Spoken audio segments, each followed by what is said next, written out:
Hello everyone, मेरे YouTube channel में आप सभी का स्वागत है। आज हम जा रहे हैं रूह के मुंडन के लिए। यहाँ पर मैं लेने आई थी कुछ मिठाई। चॉइसेस काफ़ी थी मिठाई में, पर मैंने ऑर्डर किया एक काजू अंजीर की बर्फ़ी और कुछ लड्डू। हम जा रहे थे बिजनौर, जहाँ रहती है मेरे हस्बैंड के दादी जी और दादाजी, और वहीं पर ही सभी बच्चों का मुंडन होता है। इवन इनका भी मुंडन वहीं हुआ था। तो ये गंगा स्नान वाले शुभ दिन में होता है, चाहे बच्चा 1 महीने का ही क्यों ना हो। ये मैंने पैक करवा ली है मिठाई। अब हम जा रहे हैं रूह की बुआ को लेने। बुआ का होना बहुत ज़रूरी है क्योंकि मुंडन में बुआ ही बच्चे को गोदी में लेकर बैठती है। हम यहाँ वेट कर रहे हैं। गेस वॉट, बुआ आ गई और हम चल पड़े हैं बिजनौर की तरफ। यहाँ पर मम्मी कुछ थोड़ा सा डरा रही थी क्योंकि पिछली बार जब वो गई थी तो वहाँ पर बीच में गढ़ में बहुत ज़्यादा रश मिला था। तो मम्मी यही कह रही थी बार बार कि जल्दी चलो वरना गढ़ में बहुत देर ट्रैफिक मिल सकता है। रूह यहाँ सो गया था तो थोड़ी सी शांति थी। बाकी ये है उसकी बुआ और ये है मम्मी। बाकी थोड़ा सा ट्रैफिक था गढ़ में, बट काफ़ी ज़्यादा ट्रैफिक को डाइवर्ट कर दिया था तो ज़्यादा देर हमें नहीं रुकना पड़ा। अभी भी काफ़ी देर थी हमें वहाँ पहुँचने में, और बार बार दादी फ़ोन कर रही थी। रात को गांव में रुककर हम सुबह निकल गए हैं रूह के मुंडन के लिए। और ये रूह बिल्कुल पैक्ड, क्योंकि ठंड काफ़ी थी, वहाँ बहुत कोहरा था। क्योंकि गांव साइड थोड़ा खुला होता है तो काफ़ी ज़्यादा कोहरा होता है। रूह बेचारे को पता ही नहीं है कि अभी उसके बाल उड़ने वाले हैं, तो उसे पूरा पैक करके हम ले जा रहे हैं रामगंगा की तरफ। ये रामगंगा पड़ती है जहाँ हम इसका मुंडन करा रहे हैं। मुझे बस यही डर लग रहा था कि जैसे रूह उछला कूदी करता है कि कहीं वहाँ पर मुंडन करवाएगा भी या नहीं कराएगा, कहीं ब्लेड ना लग जाए उसके। तो अब ये हमने गाड़ी पार्क कर दी है और हम जा रहे हैं रामगंगा की तरफ। हमें रास्ते में काफ़ी सारे लोग मिले जो यही पूछ रहे थे कि आपको मुंडन के लिए आए हैं, क्योंकि वो बच्चे को देखकर पहचान ही जाते हैं। अब हम जा रहे हैं रामगंगा की तरफ। ये है इसकी बुआ और ये है दादी जी जो जा रही हैं आगे।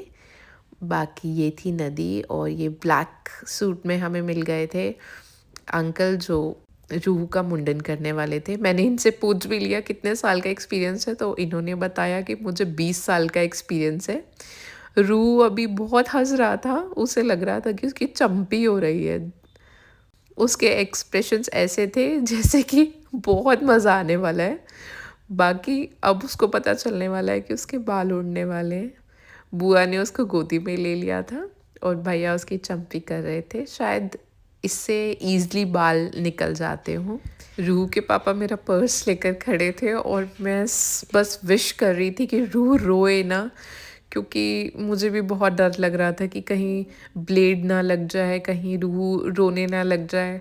बस मैं यही कह रही थी उसकी बुआ से कि बस उसको टाइट से पकड़ के रखना और हम उसको बातों में लगा देंगे ताकि ईज़िली उसका मुंडन हो जाए। काफ़ी टाइम से हम वेट कर रहे थे इस दिन का, क्योंकि मेरी भी तबीयत ठीक नहीं थी, बीच में रूह की भी तबीयत ठीक नहीं थी, पर अब सब कुछ स्टेबल था।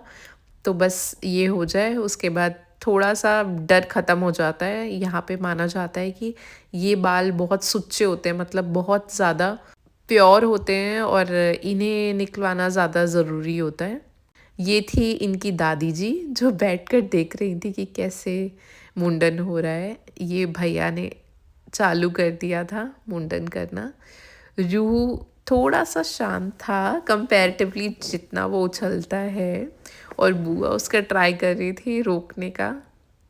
भैया बस बार बार यही कह रहे थे कि आप उसका ध्यान डाइवर्ट करें। और ये मम्मी जी 2 पूड़ियों के अंदर इसके बाल रख रही थी।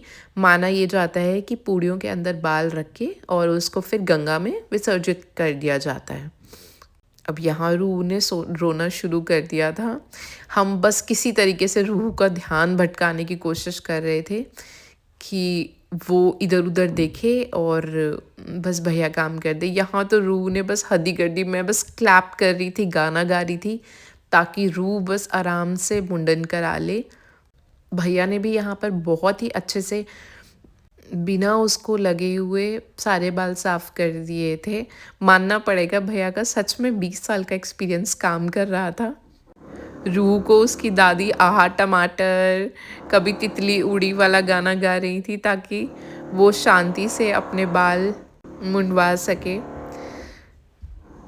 ठंड ज़्यादा थी तो हमने ये डिसाइड किया था कि रूह के कपड़े और उसको नहलाएंगे हम वहीं घर जाकर। यहाँ से पानी ले जाएंगे रामगंगा से और थोड़ा सा बॉईल करके और उसे वहीं नहलाएंगे, क्योंकि उसकी तबीयत भी काफ़ी दिनों से ठीक नहीं थी।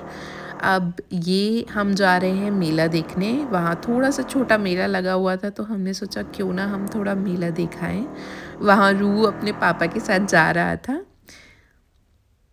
रास्ते में चलते चलते ही मम्मी ने याद दिलाया कि रूह के सर पे हमें वो कुछ तिलक से बनवाना है पंडित जी से। तो हम वहीं गए पंडित जी के पास। बुआ उसकी लेकर गई उसको, और ये पंडित जी, रूह इतना रो रहा है कि बस वो कंट्रोल में ही नहीं आ रहा था। इतना तो वो बाल कटवाते हुए नहीं रोया जितना वो इस टाइम रो रहा था। उसी टाइम मैंने सोचा क्यों ना मैं कुछ वीडियो और फोटोज़ क्लिक करवा लूँ। तो अब भूख लग रही थी तो हम गए। रास्ते में जाते हुए हमने देखा एक रेस्टोरेंट जहाँ पर हमने ऑर्डर की नूडल्स और कुछ स्प्रिंग रोल। अब रूह थोड़ा स्टेबल था, उसको टोपी पहना दी और हम चल दिए अब वापस घर की तरफ। फाइनली उसका मुंडन हो गया और ऐसे दिख रहा था कुछ रूह बहुत खुश था, और अब तो वो और ज़्यादा गोल मटोल लग रहा है। मैं तो इतनी बीमार थी कि मेरे को लग रहा था कि मैं जा ही नहीं पाऊँगी, पर फाइनली ये काम हो। कंपैरेटिवली गांव से यहाँ पर टेम्परेचर थोड़ा सा स्टेबल है। नोएडा में इतना टेम्परेचर हाई नहीं है जितना गांव में हमें ठंड लग रही थी, इसीलिए मैंने रूह को बिना पजामे के भी बैठा रखा है। हमारे ग्लास डोर हैं तो वो बंद हो जाते हैं तो इतना ठंड का एहसास नहीं होता। Baki, if you like this video, please do like and subscribe my channel and do hit the bell button. Thank you. Have a nice day. Bye.